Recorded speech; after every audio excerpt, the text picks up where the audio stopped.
खान साहब हैं चौधरी साहब मैं तुहां को पहले डिसम दिया सरकार ठीक को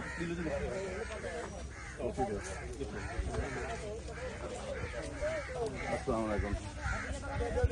ਇਹ ਸਵੇਰ ਦਾ ਘਰ ਨਾ ਬਿੱਲੂ 7 ਵਜੇ ਦਾ ਮੈਨੂੰ ਬਿਲ ਆ ਗਿਆ ਨਾ ਅਸੀਂ ਕਿਤੇ ਕਾਰੋਬਾਰ ਦੇ ਨਾ ਅਸੀਂ ਕਿਤੇ ਪਾਸੇ ਜਾਣ ਦੇ ਨਾ ਅਸੀਂ ਮੂੰਹ ਧੋਤਾ ਅਦਾ ਮੂੰਹ ਨਹੀਂ ਧੋਤਾ ਤੇ ਸਵੇਰ ਦੇ ਦੀ ਫਿਰਦੇ ਬਿਆਸੀ क्या हाल है ठीक हो तबियत ठीक है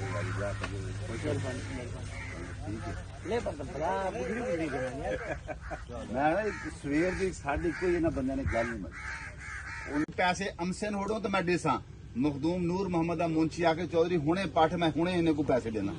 ठीक भला ही नहीं मानते ये बंदे अच्छा चौधरी भैया मेरे जवान लग गया आपके सही तो कहन तो कहना अपने बिल्लू ने कि खान साहब ने होना वा देना का काम लाजमी करा दे मैं जिन्हें आसो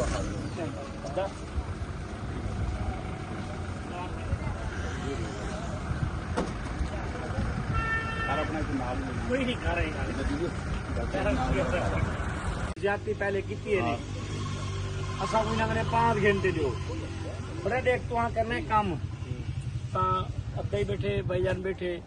ये को साढ़े ते जिवें तुसा मोतमन लोग मोतमन करा देंगे माफी मंगवा दें जिवें तू मोतमन से मोतमन करा दें हूं तू जो चाहनी मैं को दस मैं उन्होंने को कहीं नहीं करें